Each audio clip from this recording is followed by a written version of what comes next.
Assalamu alaikum dear student, how are you? Welcome you learning management system. बेटा आज का जो हमारा टॉपिक है वो है लाइफ साइकिल ऑफ रेडिएंटम। अमूमन ये लॉन्ग क्वेश्चन में आता है और या तो इसकी सिंपल डिस्क्रिप्शन आती है, डायग्राम नॉट रिक्वायर्ड होती है, या फिर डायग्राम आती है ड्रॉ करने के लिए। तो दोनों सूत्रों में ये इंपॉर्टेंट जो टॉपिक है। रेडिएंटम क्योंकि हम वास्कुलर प्लांट्स पढ़ रहे हैं जिनमें अल्टरनेशन ऑफ जनरेशन जो है वो होती है, लिहाजा दे show the heteromorphic alternation of generation. Heteromorphic alternation of generation पहले भी हम पढ़ चुके हैं, लेकिन उसको हम रिवाइज करते हैं। आप भी मेरे साथ रिवाइज करें कि जब स्पोरोफाइटिक और गैमीटोफाइटिक जनरेशन मॉर्फोलॉजिकली एक दूसरे से डिफरेंट हो तो ऐसी जनरेशन को हम कहते हैं हेट्रोमॉर्फिक अल्टरनेशन ऑफ जनरेशन जो है वो कहलाती है। तो ये भी हेट्रोमॉर्फिक अल्टरनेशन ऑफ जनरेशन जो है वो शो करता है। अब जो प्लांट है इसका वो है स्पोरोफाइट, जो भी हमने इससे पहले लेक्चर में डिस्कस किया है कि स्पोरोफाइट क्या होता है। रूट स्टेम लीफ उसमें प्रेजेंट है और फिर हमने देखा कि उसकी जो पिन्यूल्स थी, पिन्यूल की जो टिप्स थी वो अंदर से इस तरह से मार्जिन हुई है, फोल्ड हुई है, जिसको फॉल्स इंड्यूसियम का। उनके अंदर ग्रुप ऑफ स्पोरेंजिया जो थे वो प्रेजेंट थे। इन ग्रुप ऑफ स्पोरेंजिया को हमने नाम दिया कि ये जो ग्रुप ऑफ स्पोरेंजिया है ये सोराइस है और इसके ऊपर फॉल्स इंड्यूसियम जो है वो प्रेजेंट है, जो कि इसकी स्ट्रक्चर में यानी कि स्पोर्स प्रोड्यूसिंग स्ट्रक्चर है। होमोस्पोरस प्लांट है। ये जो सोराइस होती हैं इसकी, ये सोराइस बेसिकली क्या है, ये जब ग्रुप ऑफ स्पोरेंजिया है, जब ग्रुप ऑफ स्पोरेंजिया जो है ये रैपन हो जाते हैं तो उस सूरत में ये डार्क ब्राउन कलर के हो जाते हैं, जैसे कि ये आपको नजर आ रही है इसमें ये वाले स्ट्रक्चर है। अब स्पोरेंजिया जो है इनके अंदर स्पोर्स प्रोड्यूस होते हैं क्योंकि प्लांट जो है वो डिप्लॉयड है, लिहाजा ये जो स्पोर्स बनेंगे स्पोरेंजिया के अंदर वो बनेंगे हिप्लॉइड मेयोसिस से बनेंगे। और ये भी उसी तरीके से स्पोरेंजिया बेरिंग लीफ है, लिहाजा इसको भी हम स्पोरोफिल कह सकते हैं।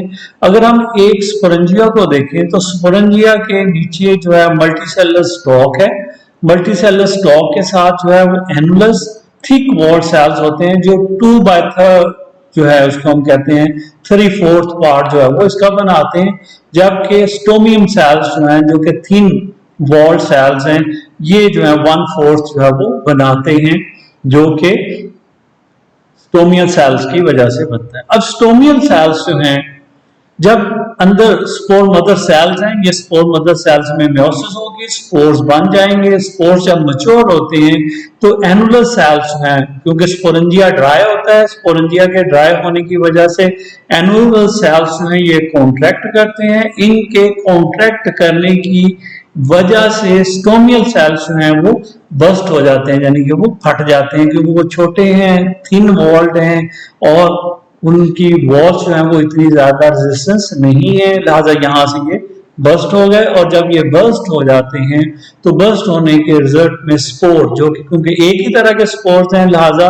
दे are called as homosporous plants. Spore जब जर्मिनेट करेगा माइटोसिस की मदद से तो that will produce the gametophyte जो कि हिप्लॉइड होगा, और इसको हम प्रोथैलस भी कहते हैं। ये शॉर्ट क्वेश्चन भी है। जो प्रोथैलस होता है ये हार्ट शेप है, ये आपको नजर भी आ रहा है, इसको हार्ट शेप है, फ्लैट है, डिस्क लाइक है, ऑटोट्रॉफ है, ग्रीन है क्योंकि ये फोटोसिंथेटिक है, और किसी भी एक साइड से किसी भी एक जो लॉन्गेस्ट इसका होगा एलएस वहां से ये 8 mm इसकी लेंथ होगी, और जो मार्जिन हैं जो साइड है इनकी वहां से ये थिन है, सिंगल सेल है, जबकि हम जैसे जैसे अंदर की तरफ जाते जाएंगे तो ये थिक होता जाएगा और मल्टी लेयर्ड होता जाएगा, यानी कि अंदर से ये क्वेश्चन लाइक है, और जब मार्जिन साइड्स के ऊपर आएंगे तो साइड्स के ऊपर जो है जैसे जैसे साइड्स के ऊपर आएंगे तो ये इनके नंबर ऑफ लेयर्स कम होती जाएंगी,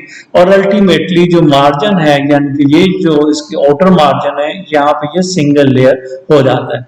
यहाँ पे इसका ग्रोइंग पॉइंट होता है जिसको हम नोच का वर्ड भी यूज करते हैं।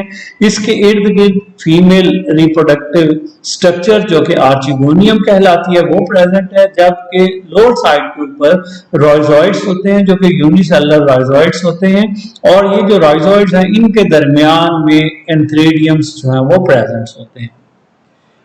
आर्चिगोनियम जो है अगर उसको हम देखें तो वेंटर और लीक, वेंटर जो है वो एरिया है जहां पे एग जो है वो प्रेजेंट होता है, जैसे कि ये आपको नजर आ रहा है यहाँ पे भी वेंटर, इसके अंदर एग प्रेजेंट है। और वेंटर जो है उसमें एग जो है वो आपको पता है क्योंकि ये हेप्लॉइड था लिहाजा ये माइटोसिस से बनेगा। ऐसे ही एंथ्रेडियम के अंदर आर्ची जो स्पर्म्स बनने हैं, जैसे कि आर्चिगोनियम में एग बना था तो ये मेल रिप्रोडक्टिव ऑर्गन है, लिहाजा यहाँ पे स्पर्म बनेंगे। स्पर्म जो है वो मल्टीसिलिएटेड होते हैं और ये क्वाइल्ड, स्पाइरली क्वाइल्ड है जैसे ये आपको नजर आ रहा है, और ये मोटाइल होते हैं, वाटर की मदद से ये मूव करते हैं और मूव करके आर्चिगोनियम में एग तक पहुंचते हैं और इस तरीके से फर्टिलाइजेशन हो जाती है। एग जो है इसको हम oosphere भी कहते हैं, और जो जाइगोट है वो oospore भी कहलाता है। और जाइगोट जो है उसकी फॉर्मेशन हो जाती है, तो जाइगोट जो है वो जर्मिनेट करके उसी के अंदर ही एम्ब्रियो बनाता है, और एम्ब्रियो जो है वो जर्मिनेट करता है and then it will give rise to the sporophyte जो है, जो कि डिप्लॉयड प्लांट है, क्योंकि स्पर्म और एग की फ्यूजन हुई और उस फ्यूजन के रिजल्ट में जाइगोट बना जिसको हम oospore भी कहते हैं। और इस तरीके से अल्टरनेशन ऑफ जनरेशन जो है वो कंप्लीट हो जाती है, यानी कि लाइफ साइकिल जो है वो फर्म का कंप्लीट हो जाता है। तो इसके साथ ही आज का लेक्चर हमारा कंप्लीट हुआ, इस दुआ के साथ कि अल्लाह ताला आपको खुश खुर्रम रखे। मेरी तरफ से अल्लाह।